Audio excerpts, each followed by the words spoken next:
feda etsa, bal dökülür doğduğundan Leyli'nin. Genci kara bağlardan söydüm bir vebeli, bal dökülür doğduğundan kemdelerinden, dillerinden bir kelime feda etsa, bal dökülür doğduğundan Leyli'nin. Kalan bilen çalan emdi kaşları, hüncü tadıp düzülüptür dişleri, kereğininde dokudurum saçları. Yuvuş yuvuş diger yarım bilene, yuvuş yuvuş diger yarım bilene.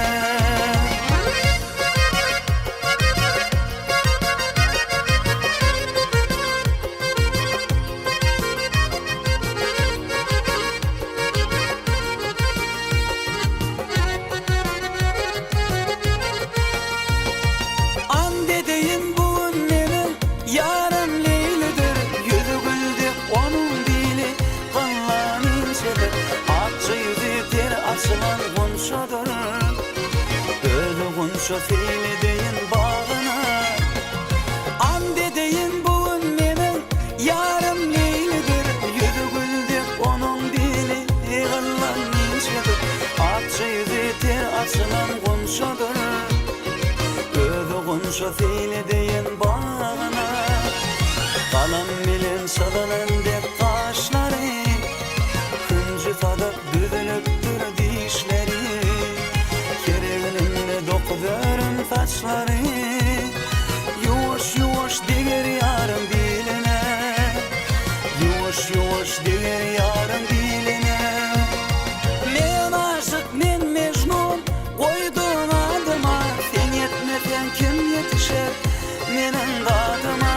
Bu aradan haber alsan yarıma, dıyvın öpüp gitti yarın ydına. Men aşık men mecnun koydun adıma, sen yetmesen kim yetişer menin dadıma. Bu aradan haber alsan yarıma, bir yarın gitti bayat iline. Kalan bilen çalınan dep kaşları, hüncü tadıp düzülüptür dişleri, kereğininde dokudurum saçları. Yuvuş yuvuş diger yarım bilene, yuvuş yuvuş diger yarım bilene, yuvuş yuvuş diger yarım bilene.